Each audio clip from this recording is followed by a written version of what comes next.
తెలంగాణలో ఉష్ణోగ్రతలు రోజు రోజుకు పడిపోతున్నాయి. చాలా ప్రాంతాల్లో ఉష్ణోగ్రతలు సింగిల్ డిజిట్ చేరాయి.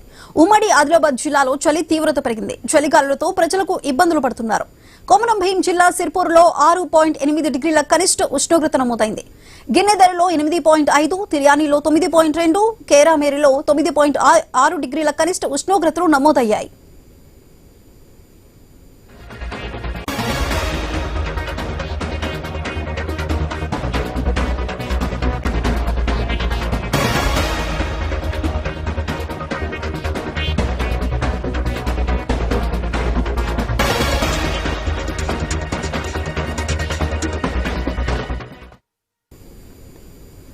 తెలంగాణలో ఉష్ణోగ్రతలు రోజు రోజుకు పడిపోతున్నాయి. చాలా ప్రాంతాల్లో ఉష్ణోగ్రతలు సింగిల్ డిజిట్ కు చేరాయి. ఉమ్మడి ఆదిలాబాద్ జిల్లాలో చలి తీవ్రత పెరిగింది. చలిగాలులతో ప్రజలు ఇబ్బందులు పడుతున్నారు. కొమరం భీం జిల్లా సిర్పూర్లో 6.8 డిగ్రీల కనిష్ట ఉష్ణోగ్రత నమోదైంది.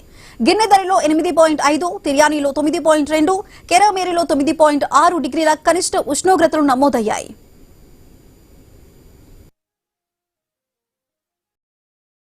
ఏపీలో కూడా చలి తీవ్రత పెరుగుతోంది. చాలా జిల్లాల్లో ఉష్ణోగ్రతలు పడిపోయాయి. ఏజెన్సీ ఏరియాలో చలి ప్రభావం ఎక్కువగా కనిపిస్తోంది.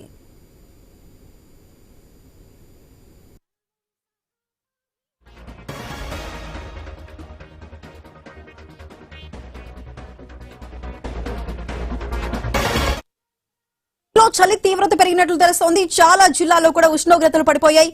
ఏజెన్సీ ఏరియాలో చలి ప్రభావం మరింత ఎక్కువగా కనిపిస్తోంది.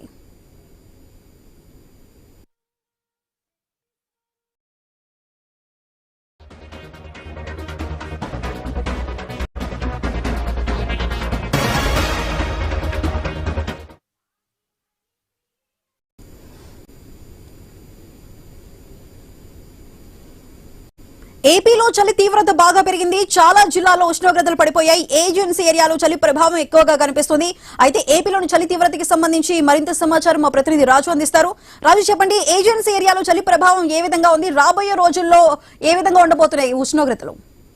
సుధా, ఎప్పుడు కూడా ప్రస్తుతం చూసుకుంటే విశాఖ ఏజెన్సీలో ప్రధానంగా అరకు, పాడేరు, చింతపల్లి, రంపచోడవరం, లంబసింగి, వనజంగి ఈ ప్రాంతాల్లో ఎక్కువగా మంచు కురుస్తుంది. ఉదయం 11 అయినప్పుడు కూడా పొగమంచుతో వాతావరణం అంతా కూడా ఆహ్లాదకరంగా ఉంటుంది. ఈ నేపథ్యంలోని గత 2 రోజులుగా కూడా చలి తీవ్రత కూడా పెరగడంతో పాటు వాతావరణ పరిస్థితులు కూడా తీవ్రంగా మారాయని చెప్పుకోవచ్చు. ఇది స్థానిక గిరిజనులకు ఇబ్బంది కలిగించినప్పటికీ పర్యాటక ప్రాంతాలుగా ఉన్నటువంటి ప్రాంతాల్లో పర్యాటకులకు అయితే ఆహ్లాదాన్ని పంచుతుందని చెప్పుకోవచ్చు. ఈ చలిలో పర్యాటక ప్రాంతాలను సందర్శించడం పట్ల కూడా ఆహ్లాదం వ్యక్తం అవుతుంది. పర్యాటకుల్లో ఆనందం కూడా వ్యక్తం అవుతుంది. ప్రస్తుతం అయితే చూసుకుంటే 16 డిగ్రీల సెల్సియస్ కూడా అరకు లోయలో అయితే సుమారు 16 డిగ్రీల సెంటీగ్రేడ్స్ నుంచి 20 డిగ్రీల సెంటీగ్రేడ్ ప్రస్తుతం అయితే నమోదవుతున్న పరిస్థితి కనిపిస్తుంది. ఇది వచ్చే వారం 10 రోజుల్లో ఇంకా తగ్గే అవకాశం అయితే ఉన్నట్టుగా వాతావరణ శాఖ కూడా తెలియజేస్తున్న పరిస్థితి. ప్రతి ఏడాది లంబసింగిలో -డిగ్రీలు కూడా నమోదవుతున్న పరిస్థితిని చూస్తున్నాం. అదే విధంగా ఇప్పుడు ఏదైతే ఈ నవంబరు, డిసెంబరు, జనవరి మాసాల్లో ఉన్నటువంటి చలికాలంలో ఎక్కువగా లంబసింగి, వనజంగిలో అయితే -డిగ్రీలు నమోదవుతున్న పరిస్థితి ఉంది. దీంతో ఇప్పటికే అరకు లోయతో పాటు పాడేరు చుట్టుపక్కల ఉన్నటువంటి ప్రాంతాలు, ఏజెన్సీ ప్రాంతాల్లో అయితే వాతావరణం అయితే చల్లబడుతుంది. మంచుతో పాటు పొగమంచు కూడా దట్టంగా కమ్ముకోవడంతో రోడ్ల మీద ప్రయాణించేటువంటి వాహనాలకు కూడా ఇబ్బందులు కలుగుతున్న పరిస్థితి. చలి తీవ్రత పెరగడంతో స్థానికులు అయితే గిరిజనులు అయితే ఇబ్బందులు పడుతున్నారని కూడా తెలుస్తుంది. ముఖ్యంగా చూసుకుంటే వాతావరణంలో చోటు చేసుకుంటున్నటువంటి మార్పుల సందర్భంగా ఏజెన్సీలో ఎక్కువగా చలి తీవ్రత పెరుగుతుంది. దీంతో పాటు మైదాన ప్రాంతాల్లో అటు ఉమ్మడి ఉత్తరాంధ్ర వ్యాప్తంగా కూడా చూసుకుంటే విజయనగరం, పార్వతీపురం, మన్యం జిల్లాల్లో ఉన్నటువంటి ఏజెన్సీ ప్రాంతాలు, మైదాన ప్రాంతాల్లో కూడా చలి తీవ్రత పెరిగింది. ఇది ఉదయం వాకింగ్ చేసేటువంటి కొంతమంది ప్రజలకి, స్థానికులకు కూడా ఇబ్బందికరంగా ఉందని చెప్పి తెలుస్తుంది. ఈ మంచులో వాకింగ్ చేయడం కానీ, వ్యాయామం చేయడానికి బయటకు వెళ్ళేటువంటి వారికి కానీ, ఉద్యోగాల కోసం బయటకు వెళ్ళేటువంటి ఇతర పనుల మీద బయటకు వెళ్ళేటువంటి అందరికీ కూడా ఇది ఒక అనారోగ్య పరిస్థితులు తీసుకొచ్చే అవకాశాలు కూడా ఉన్నట్టుగా తెలుస్తుంది. అంటే శ్వాసకోశ వ్యాధులు వచ్చే అవకాశాలు ఉన్నట్టుగా తెలుస్తుంది. ఇప్పటికే వ్యాధులతో ఉన్నటువంటి ఎవరైనా మాస్కులు ధరించి తప్పనిసరి పరిస్థితుల్లో తెల్లవారుజామున మంచులో ప్రయాణం చేయాల్సి ఉంటే కనుక తప్పనిసరి పరిస్థితుల్లో ప్రయాణం చేయాలని చెప్పి మరోవైపు వైద్యులు కూడా సూచిస్తున్నారు. ఇది ఏజెన్సీ ప్రాంతంలో ఈ మంచు కురవడం అనేది ఆహ్లాదాన్ని పంచినప్పటికీ కూడా శ్వాసకోశ వ్యాధులకు కూడా దారితీసే అవకాశం ఉన్న నేపథ్యంలో జాగ్రత్తలు తీసుకొని ప్రజలు ఆ ప్రాంతాల్లో సంచరించాలని తమ పనులు చేసుకోవాలని చెప్పి కూడా మరోవైపు వైద్య శాఖ అధికారులు కూడా తెలియజేస్తున్న పరిస్థితి కనిపిస్తుంది Sudha. Right Raju, thank you. అయితే ఇక తెలంగాణలో కూడా ఉష్ణోగ్రతలు రోజు రోజుకు పడిపోతున్నాయి. చాలా ప్రాంతాల్లో ఉష్ణోగ్రతలు సింగిల్ డిజిట్ కి చేరిన పరిస్థితులు కూడా కనిపిస్తుంది. అయితే దీనికి సంబంధించి మరింత సమాచారాన్ని మా ప్రతినిధి ప్రశాంత్ అందిస్తారు. ప్రశాంత్, చెప్పండి, తెలంగాణలో కనిష్ట ఉష్ణోగ్రతలు ఎలా ఉన్నాయి, రాబోయే రోజుల్లో ఏ విధంగా ఉండబోతున్నాయని వాతావరణ శాఖ హెచ్చరికలు చేస్తోంది?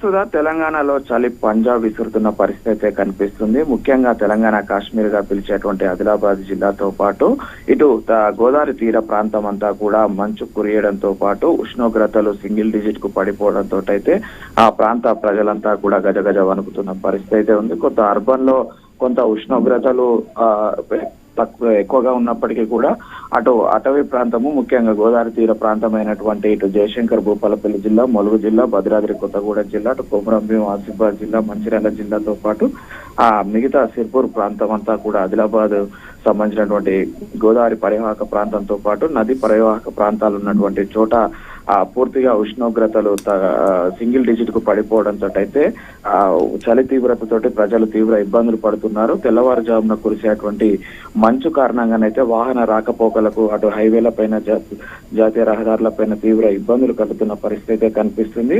అటు ఉమ్మడి ఆదిలాబాద్ జిల్లాలోనైతే కనిష్ట ఉష్ణోగ్రతలు మళ్ళీ దారుణంగా పడిపోతున్న పరిస్థితి. ముఖ్యంగా కొమరంభీం జిల్లాలోని సిర్పూర్ లో 6.8 డిగ్రీల కనిష్ట ఉష్ణోగ్రతలు నమోదయ్యాయి. గిన్నెదరిలో 8.5, తిర్యానిలో 9.2, కెరిమెరిలో 9.5 కనిష్ట ఉష్ణోగ్రతలు నమోదవడంతో అయితే అటు వాతావరణ శాఖ అధికారులు అయితే అటు వృద్ధులు, చిన్నపిల్లలు తెల్లవారుజామున కావచ్చు మంచు కురిసే సమయంలో చలి తీవ్రతకు ప్రికాషన్స్ తీసుకోవాలి, షటర్స్ ధరించాలి, అత్యవసరం అయితేనే ఇటు ప్రయాణాలు చేయాలి. చిన్నపిల్లలకు, వృద్ధులకు అయితే వింటర్ కు సంబంధించినటువంటి ప్రికాషన్స్ తప్పకుండా పాటించాలి అనేది మాత్రం అయితే చెప్తున్నారు. ఇటు ఉష్ణోగ్రతలు తక్కువగా నమోదవుతున్న తరుణంలో ఇటు ఆ పాఠశాలకు వెళ్లే అటువంటి పిల్లలు కావచ్చు, మిగతా వారంతా కూడా తప్పనిసరిగా షటర్స్ ధరించాలనేది అయితే సూచనలు చేస్తున్నారు. సుధా, మొత్తానికైతే తెలంగాణలో గత వారం రోజులుగానైతే ఉష్ణోగ్రతలు రోజు రోజుకు తగ్గుముఖం పడుతుండటంతో అయితే ఇటు చాలా ఇబ్బందులు ఎదుర్కొంటున్న పరిస్థితి అయితే ఉంది. Right Prashanth, thank you.